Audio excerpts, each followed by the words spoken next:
Good morning, everyone. Another beautiful day in the neighborhood. So our message for the day: what is the meaning of life?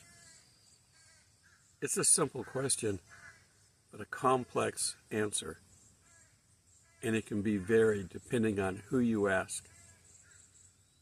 So this is kind of my perspective on it. Individual parts of it can be individually tailored, but we have two main themes. In that we are born and die physical, the one death. There is a future life potential where there's the second death if you don't choose right. But we're focusing on our earthly life right now. So when we're born, we know nothing. Animals, at least when they're born, they have the basic instincts built into them. You can see a little fawn who was just born, who's learning how to stand on its four legs and eventually learning how to walk. Babies learn how to walk too.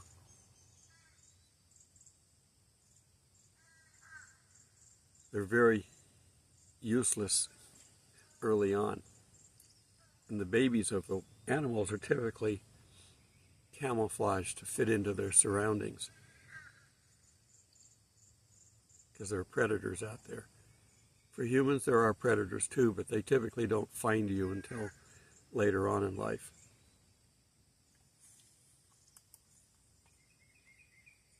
So, where do we get our basics?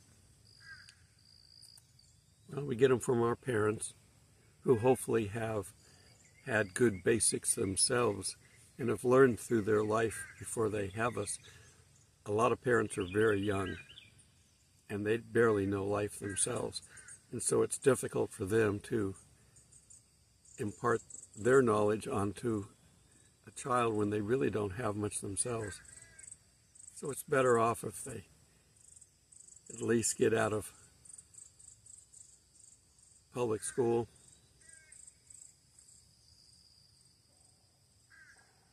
but a lot of times their parents don't teach them, and it's a repeating cycle.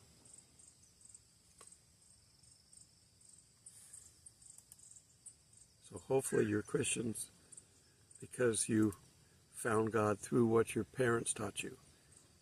But if not, and you find God through other means, there are varying means to learn to be a Christian. We are born with a God connection. It's unplugged, but we have that connection in us. That's why when they say, well, what about people who live in the outback or live in the jungles of South Africa or South America, whatever, and have never heard a Christian talk to them? They know about God. And in their ignorance, they may make God into something that they have a unique perspective of. And not having biblical teachings, they will come to conclusions that are probably wrong because Satan may get in there. But they're still looking for God. Jesus had the advantage because he had a God connection already plugged in when he came down here. And as he grew, he was just, he was a baby too, and he had to learn to do all the things that little children learn how to do. Now, did he walk on water first before he walked on land? I don't know. Like some of the memes that we see, did he part the water in the bathtub because he didn't want to get in? We don't know.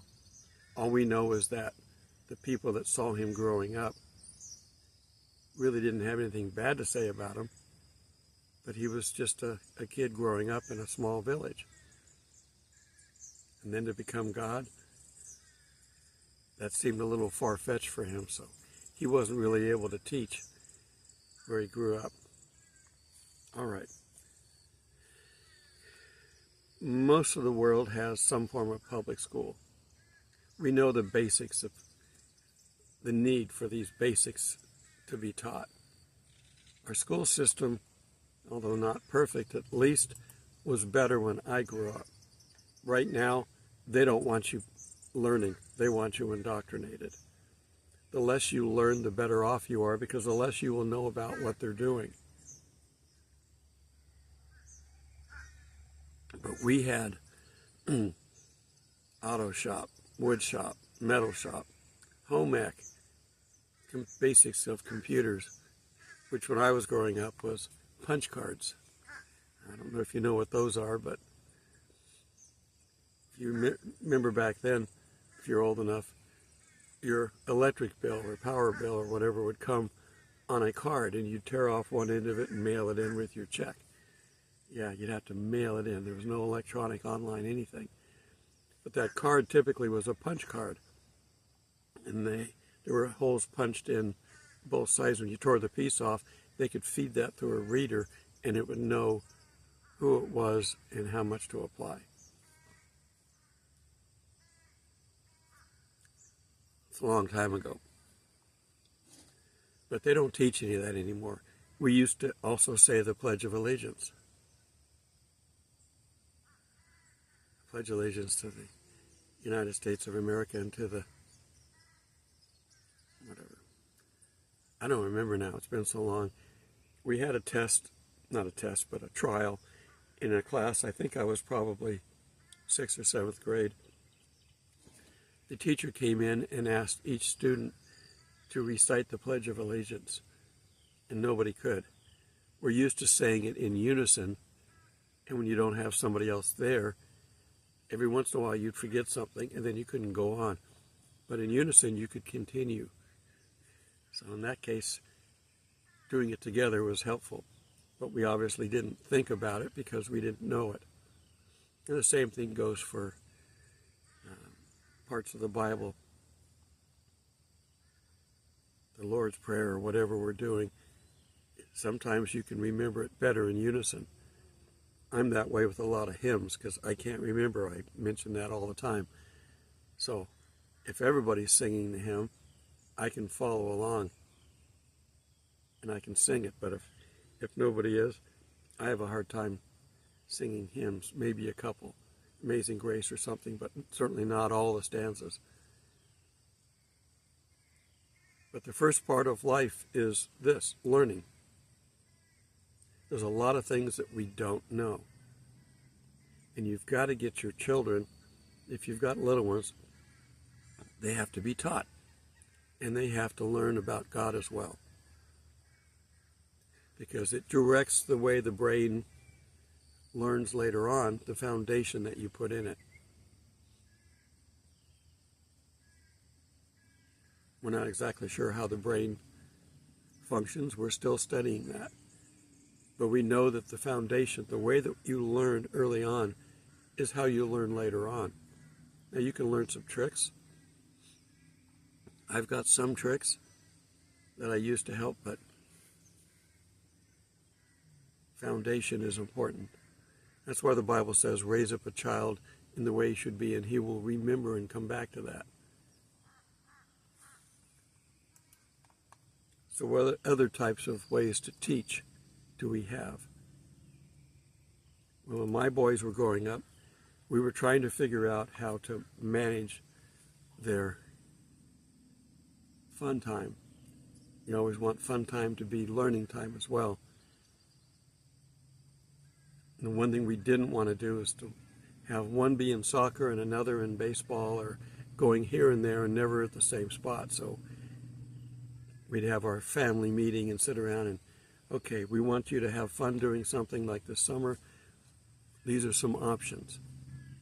And I had 2 boys, and they were different. But we found commonality. They wanted to get into scouting early on because we went camping. as a family. We camped when we came to Georgia. We came and we stayed in a motel when we first got to Georgia, I think in '89. And we had 2 little ones and a dog in a motel. No thank you. So we found a local camping spot, Red Top Mountain, on a lake, and we moved there and we camped there until we decided to get a house. I had to wait for money. We had money coming from the work that we had. And it took about a month for that money to get here. So we camped we probably stayed in the motel for a week, and then that was it. We had to get out. But they learned to enjoy the outdoors. That's why I still do. But we got them into Boy Scouts. And you say, well, scouting, that's not Christian.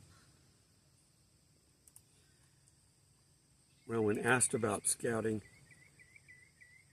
Baden-Powell, the creator of scouting, early 1900s, 1917 or something, I don't know. Scouting is nothing less than applied Christianity. Another quote from back then: the religion of man is not the creed he professes, but his life. You lead by example. What he acts upon and knows of life and his duty in it. A bad man who believes in a creed is no more religious than a good man who does not. Baden-Powell. Christianity, or broad-minded love practice, does not as yet prevail in this world, and it never will. It will have its high points, but this is early 1900s, and Christianity has taken and morphed into many different Satan-involved religious groups. The motto for scouting is be prepared. I'm an ex-scoutmaster. That's why I teach be prepared. And these days, you need to be prepared. You don't know what's coming. I know something bad is coming this year, but I don't know what. How do you focus? What do you put your effort into? Just the standard things that you would normally do. Just double the effort. So the be prepared, the meaning of the motto is that Scout must prepare himself by previous thinking out and practicing how to act in any accident or emergency that is never taken by surprise. You can't think of everything that you could possibly do. But if you take first aid, for instance, you're taught how to cover a wound. You don't know whether the wound's a little wound or a big wound. The principle is the same. You just increase the size of the bandage for the most part. All right. What else do we have besides? And I don't recommend scouting anymore because they caved to the woke community.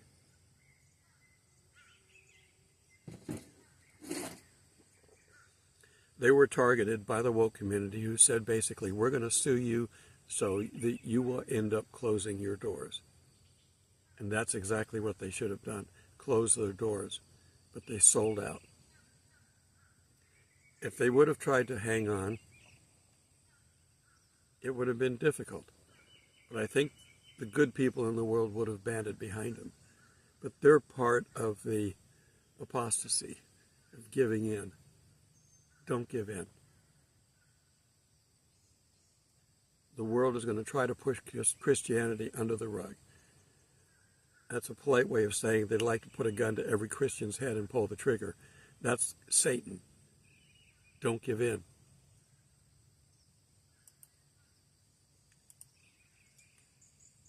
Later on, when we exited scouting, not Christianity, we exited scouting because the problem with scouting, my older son became a Eagle Scout. My younger son got to life because he's got his Asperger problem. It's a good resume. It was. all but one set of footprints on the moon was made by an Eagle Scout. A lot of the astronauts were Eagle Scouts. John Glenn was an Eagle Scout. So it's a good resume item growing up. And that was one of our things for convincing them, because you learn through the merit badges what all these different things in life you can do. And then as an Eagle Scout, you have a project that you have to do. Leadership and completion. Okay, enough about scouting. We want him, what else could we get him into? Martial arts. Now, we're not into fighting, but it is a discipline for disciplining the body. You've got a mind and a body and a soul. You read the Bible for the soul. The mind you constantly learn, and the body you have to keep in shape. If you stop taking care of the body will stop taking care of you. It's never too late. If you've got health issues, then learn what you can do. I've got bad knees, so I do other things. I don't run anymore, but I walk while I can, and I have weights that I can work with. If you've got the money, join a gym. And there's other people around to watch you, which encourages you. It's hard to work out when you've got no one encouraging you. But I got the boys involved into Taekwondo, and it was a nice big center near us, and it was the creator of it was 7th degree, I think. I think there's like 9 degrees, and he was 7. He was high enough up and well connected in Korea so that the big grand poopah would show up.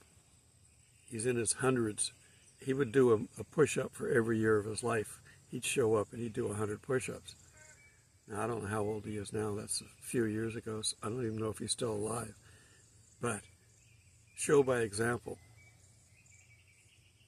But they eventually dropped out of it after they got pretty close to being a black belt, but they didn't. I joined in because I was tired of sitting in the lobby, and I went on to get a black belt.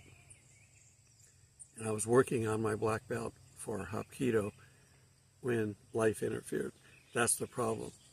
But one of the things that, as a black belt, I couldn't advance if I didn't also teach.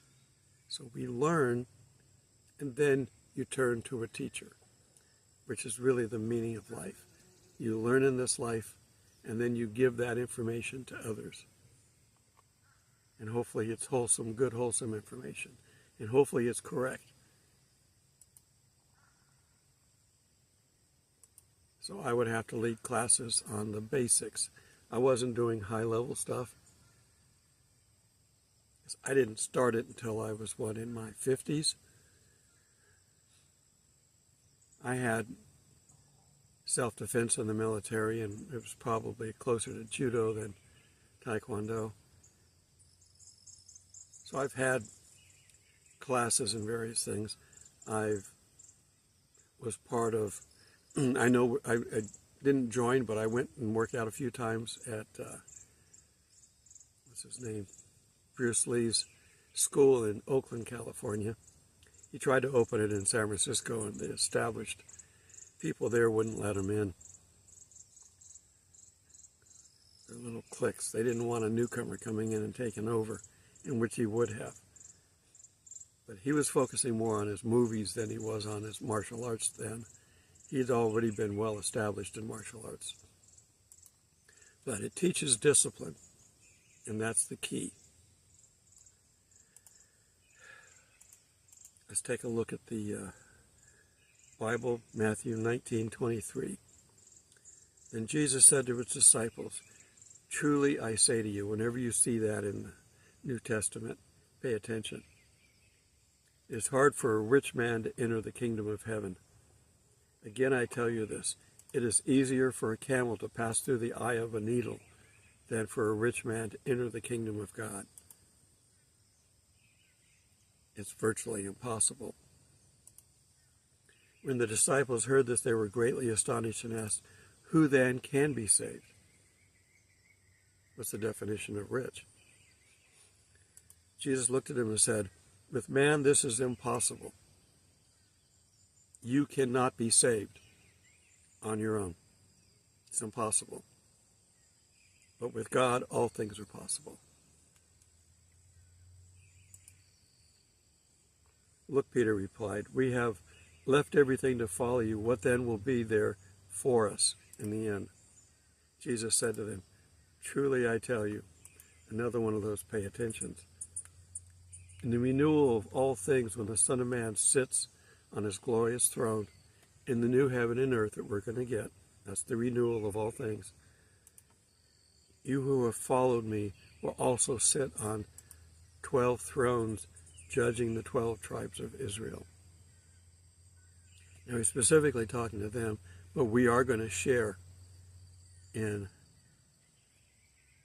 the discipline and the ruling during the millennium,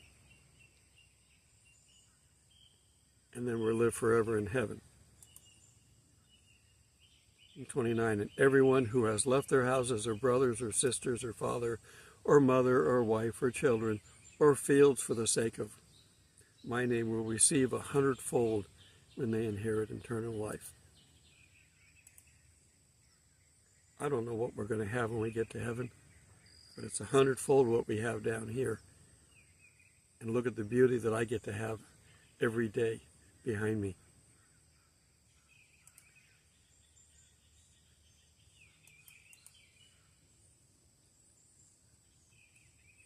And let's see, you've got a quote here from, for me, life is continuously being hungry. I'll tell you who the quote's from in a second. The meaning of life is not to simply exist or to survive, but to move ahead, to go up, to achieve, to conquer. Arnold Schwarzenegger, I'll be back. I don't know why he'd want to be a famous composer, Bach. I don't know if you know the story on that, but he didn't want to say, I'll be back. He wanted to say, well, I'm a computer, shouldn't I say, I will be back? And the director said, no. I wrote it, I'll be back. That's the way you're going to say it. I don't tell you how to act, you don't tell me how to write. And he convinced him to say, I'll be back. And it became one of his most iconic lines. So the meaning of life is real simple. We're born with no knowledge. We spend our life collecting knowledge and then imparting that knowledge on others. And one of the most important things is learning about God, about the salvation of Jesus.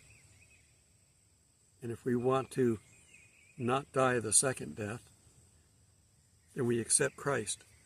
We accept his salvation, saving death on the cross. He did that for us. He died on the cross to save us while we were still sinners. We're going to continue to be sinners on this earth until we're with him in heaven, but he's still with us every step of the way. So the meaning of life is to learn, teach about God specifically if we can, and then go to be with Jesus in heaven. So I hope you've learned all of that and are in the teaching phase. First-time teachers, when they show up in school, they're following pre-made curriculum. Well, we have a Bible that has pre-made curriculum in it. And if you're teaching and learn to teach in church, they have Bible studies and they need help, they need assistance. Sign up for that. And they have guides to teach from. Most of the big churches are using some kind of a pamphlet that's got a lesson for every Sunday in it. And you get a teacher's version ahead of time and you can start preparing your lesson plan from that. It's a guide. You're not supposed to just open it, read it, close it. I'm done with my teaching. you need to, as you're covering this stuff, you need to give the people your knowledge, your experience while you're doing it. And then get them to participate, which is what good teaching should be, participation. That's why we have homework. You learn by doing, not by hearing. You only hear 10 to 20% of what you hear stays in your brain. If you listen to a sermon, within 5 minutes you're already thinking about the sports results or what you got to go buy at the market or whatever it is. And preachers know that. So there's also a lot of repetition. You've got to do that to get that information out. Okay. Hope you have a great, blessed day today.